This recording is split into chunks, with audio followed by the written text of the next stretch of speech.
Chers collègues,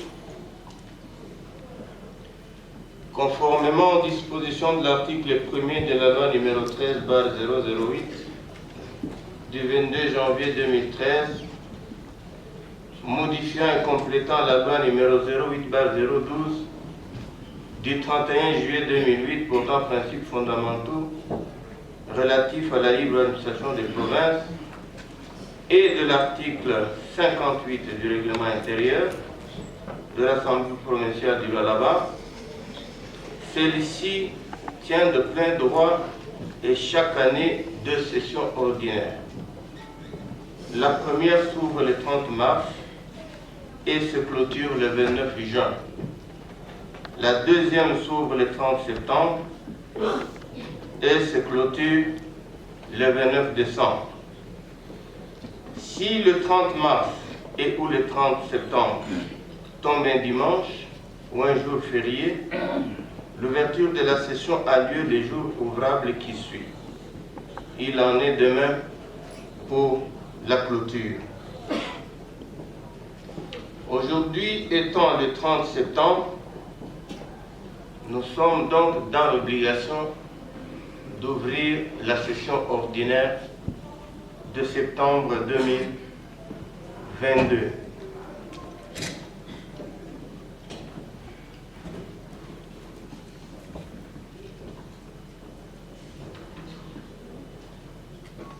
Excellences, Madame le vice-gouverneur de la province du Lualaba, honorables députés, chers collègues, Mesdames et Messieurs les membres du Conseil de sécurité, vénérables chefs coutumiers, Messieurs les représentants et chefs de confession religieuse, Madame le maire de Kolwezi, Monsieur le bourgmestre de Dilala, distingués invités, tout protocole observé, Mesdames et Messieurs,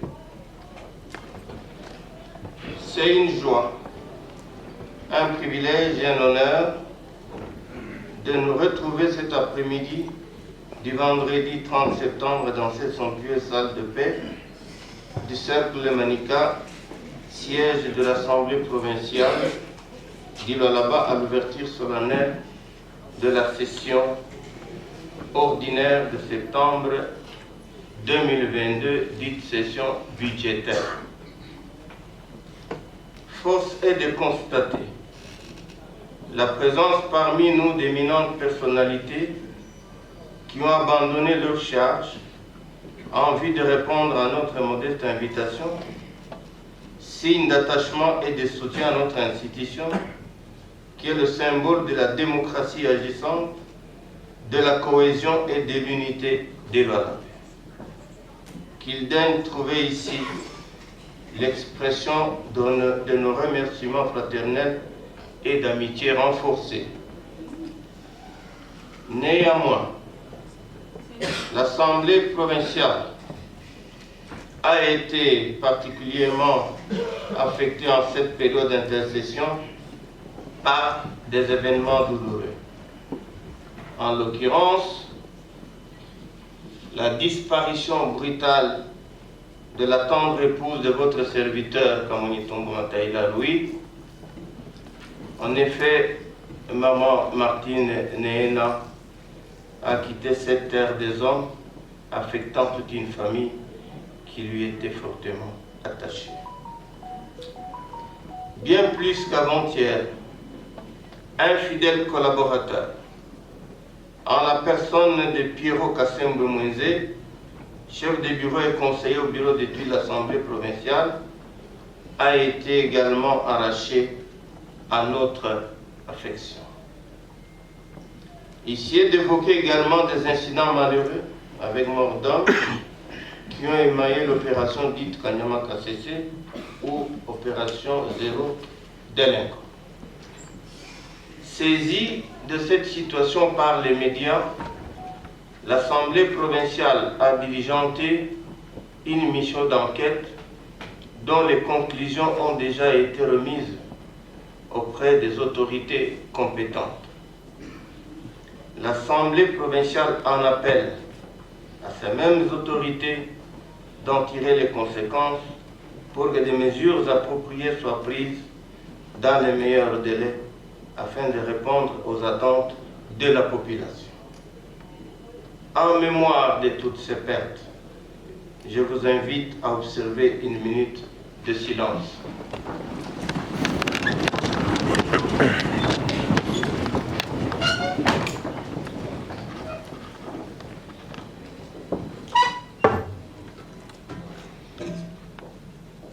Merci. Honorables députés, chers collègues, distingués invités, mesdames et messieurs, la présente session dite budgétaire sera consacrée en priorité à l'examen et à l'adoption de l'édit des finances de l'exercice 2023. Au-delà de ce à quoi il sert directement, le budget offre une visibilité plus nette de l'action publique parce qu'il définit les grands choix de politique publique du gouvernement.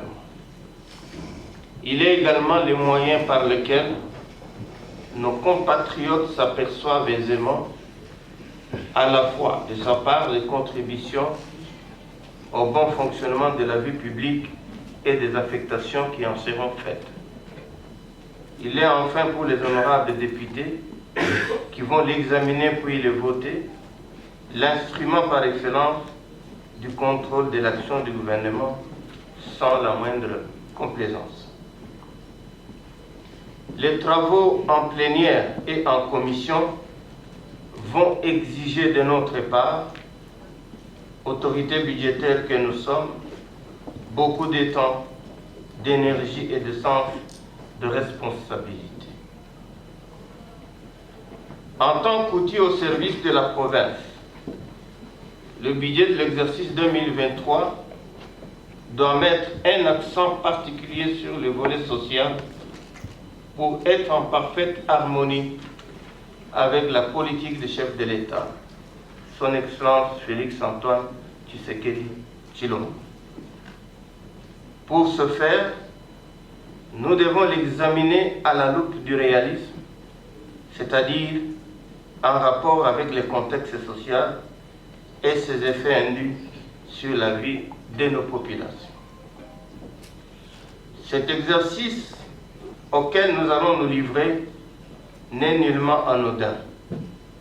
Nous devons donc nous en débarrasser assez vite, étant donné que les faits qui sont concernés relèvent du routinier et constituent un important travail du député qui a une implication sur la vie de la province. C'est l'occasion pour nous de vérifier aussi que le budget de l'exercice en cours est exécuté ou il est à refaire. Par cette exhortation, loin de moi l'idée de chercher à offrir un blanc-seing au gouvernement dans l'exécution du budget exercice 2020. Bien au contraire, autant je vous invite à garantir à l'exécutif tous les moyens qu'il juge nécessaires pour la bonne conduite des affaires de la province, autant je vous exhorte à exercer votre mission de contrôle de l'action gouvernementale sans le moindre atermoiement. Ne dit-on pas que la confiance n'exclut pas le contrôle? L'amélioration des conditions de vie de nos populations doit demeurer une préoccupation constante. À titre illustratif, au début de cette année, le carburant se vendait à 1500 francs congolais le litre, pour culminer aujourd'hui à 3700 francs le litre, soit une augmentation de 246,7%.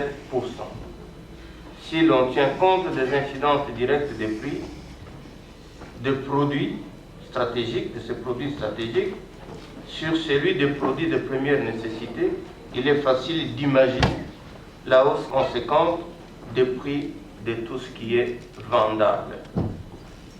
Honorables députés, chers collègues, c'est également dans cet esprit d'analyse des problèmes qu'il y a lieu de constater que la province enregistre de plus en plus de réclamations liées directement à l'exploitation minière artisanale, aux conditions de travail dans les entreprises minières et à la pollution de l'environnement, sans oublier les délocalisations sans indemnisation.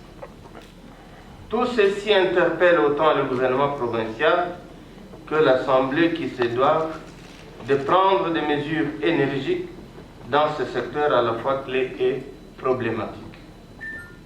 Dans le cadre du contrôle parlementaire de la session de mars dernier, l'Assemblée provinciale a mis sur pied quelques commissions spéciales chargées du contrôle de la gestion de la redevance minière dans les entités territoriales décentralisées de 2019 à 2022. Ces commissions ont déjà rendu leurs rapports qui doivent être préalablement adoptés incessamment en plénière au cours de cette session. Ceci permet la mise en œuvre des recommandations y afférentes. Honorables députés, chers collègues, distingués invités, mesdames et messieurs, un autre point important de la présente session est l'analyse et le vote des édits, aussi bien que le contrôle de l'action du gouvernement. 2 propositions d'édits sont déjà sur le bureau de l'Assemblée provinciale. Il s'agit de proposition d'édit fixant les règles de perception des impôts, droits, taxes et redevances dues à la province du Lualaba. La proposition d'édit portant renforcement des mesures interdisant la consommation d'alcool et de stupéfiants en milieu professionnel, scolaire et estudiantine dans la province d'Iloire. Ces propositions d'édit sont déjà dans les circuits de routine et feront incessamment l'objet de présentations aux honorables députés en séance plénière. En outre, le contrôle de l'action gouvernementale, volet très important de nos missions régaliennes, retiendra comme de coutume toute notre attention. En plus de ces activités, honorables députés, appuyés par les fonctionnaires de l'Assemblée provinciale, poursuivront les descentes sur terrain pour entretenir un dialogue permanent avec la population. Il y a lieu de retenir aussi les activités liées au renforcement des capacités des honorables députés et des fonctionnaires parlementaires. Honorables députés, chers collègues, distingués invités, mesdames et messieurs, la campagne agricole 2021-2022 a fait l'objet de sérieuses inquiétudes et la physionomie de cette campagne s'annonce sous de mauvais présages. L'Assemblée provinciale continue à suivre aussi étroitement que possible cette situation jusqu'à ce qu'elle soit réglée pour cette campagne 2022-2023. J'encourage le gouvernement provincial à soutenir ce processus dans les limites de ses moyens. Chers collègues, je voudrais donc souligner que nous n'avons pas besoin d'autres explications pour nous rappeler l'importance de la présente session. Mon appel à tous est que nous nous engageons pleinement dans l'énorme tâche qui nous attend et que nous nous mettions résolument à l'œuvre pour épuiser le programme du travail de cette session dans les limites du temps qui nous est imparti et répondre ainsi aux attentes de nos concitoyens.